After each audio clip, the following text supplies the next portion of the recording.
In following the way of the ninja, you must strive to create a pattern of consistency throughout every aspect of your daily life. That is, in addition to mastering the techniques themselves, you must also pay attention to a number of other areas.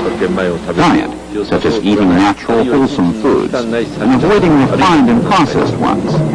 Exercise, like walking several hours a day, or developing the body through stretching exercises.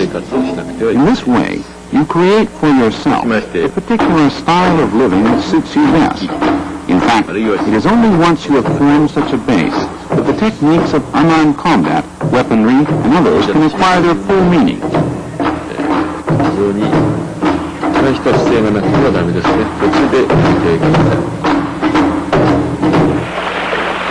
This demonstration shows one result of a ninja's long years of training, the ability to intercept the murderous intent of an attacker. Dr. Hatsumi directs the intent to kill to the student in front of him, then brings the sword down. The ninja's acquired intuition warns him of impending danger, enabling him to dodge the blow at the last instant.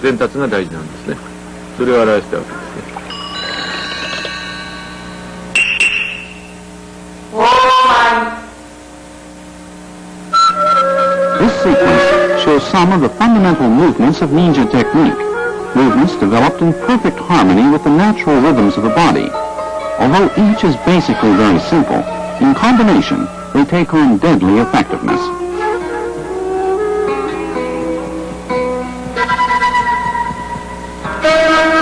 Although Dr. Hatsumi appears to be using the upper half of his body to throw his attackers, in reality he is relying primarily on foot and leg work, that is, on the lower half.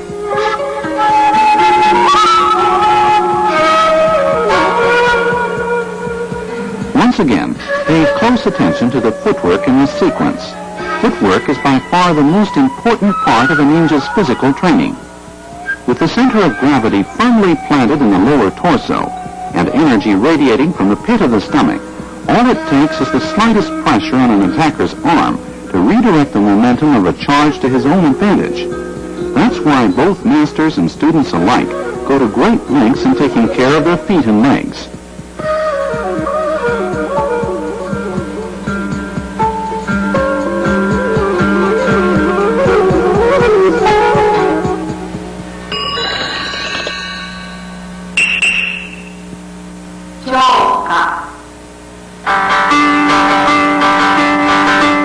Traditional Japanese umbrellas are important parts of many techniques used by kunoichi, or female ninjas. Here it helps to divert her attacker's attention, as well as serving as an effective weapon.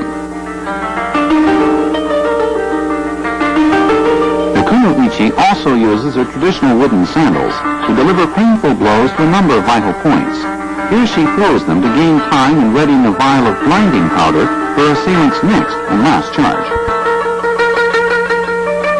Notice the lateral walking style, which gives the kunoichi time to detect vulnerable points in her attacker's defense. In the past, umbrellas were also favorite means of concealing such lethal weapons as spears or poison darts attached to the ends of the umbrella spokes.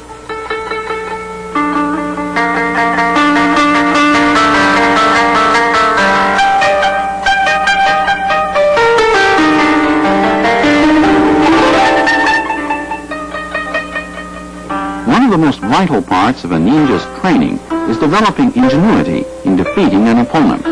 Notice how the kunoichi opens the umbrella to conceal her attack, making it all the more effective when it comes. Next, she uses the tip of the umbrella to deliver an upward strike. Also observe how many vital points she hits with the sandals: elbows, knees, tops of the feet, and shins, all in the same motion.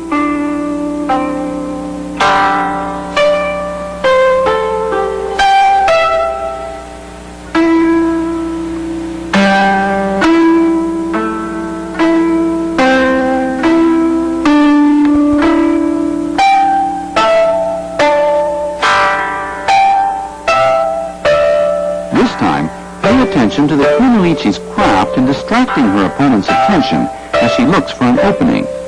This sequence is a perfect illustration of one of the basic tenets of ninja philosophy, that rather than actually defeating an opponent, the ninja leads him to defeat himself.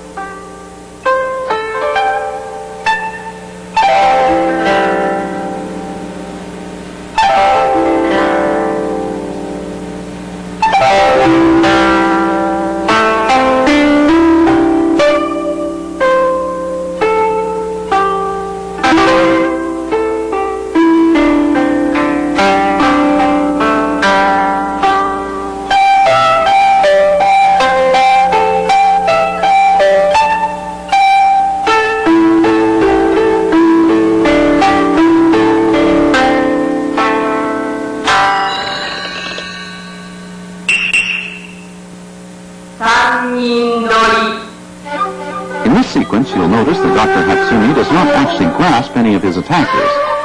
Instead, he breaks free with a single continuous application of energy, the crux of all ninja techniques.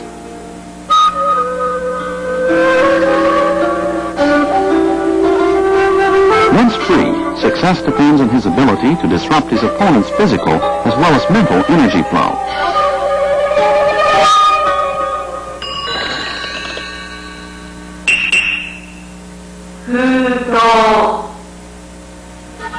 The ninja does not attempt to direct an encounter with the enemy, but adjusts his moves and the intensity of his attack according to each situation. Here, as always, Dr. Hatsumi uses no more moves or energy than necessary.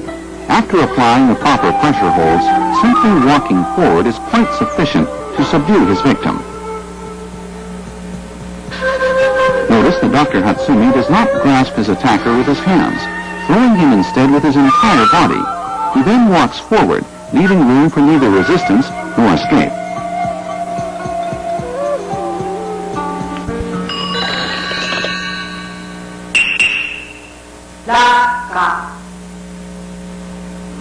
This move also illustrates the importance of legs over hands in deciding the outcome of an encounter. Now let's take a look in slow motion. Dr. Hatsumi takes down the first attacker with balance and footwork alone, and the next with a kick ending in a sharp outward snap to the solar plexus.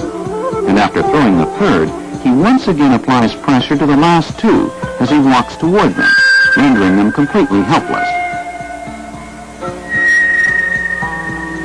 As you learn the way of the ninja, you will forget the notion that you direct a combat situation yourself. Your moves will be dictated by those of your opponent. This is a fundamental principle of not only ninja unarmed combat, but of all other types as well.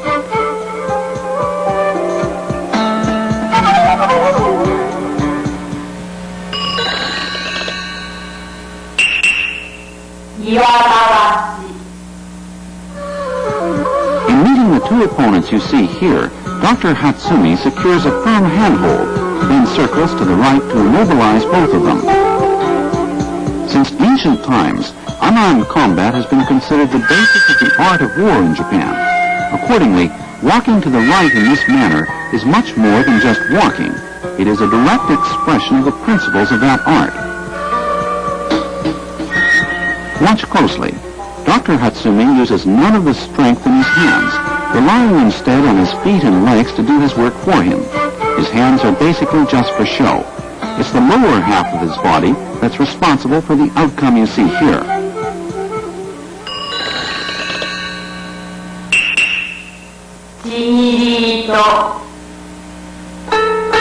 Although the kuno-ichi demonstrating these moves uses a sash containing blinding powder, a rock or other heavy object is also acceptable.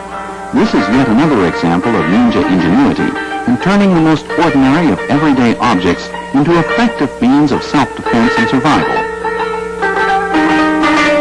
As her attacker's head snaps backwards, the kuno-ichi kicks the back of the knee to send him spinning as he falls. She then slips the sash around the next assailant's arm, using his momentum to slam the blinding powder into his face. Next, she secures the sash around his neck. And from this position, she takes him down straight instead of actually throwing him.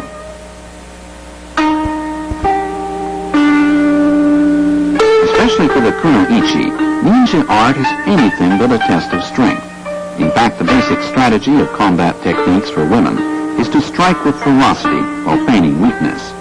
Of course, women are at a great disadvantage in terms of strength when facing a male adversary. However, by mastering ninja techniques, they can neutralize this and other disadvantages, as you see here.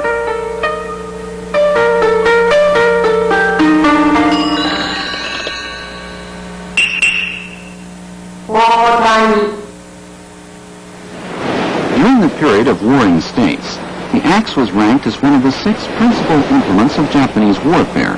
What's more, since axe techniques are related to other types of pole fighting, mastery in this area gives the practitioner easy access to a wide range of others, a trademark of ninja art. That is, a well-balanced mastery of both unarmed as well as armed combat techniques is a prerequisite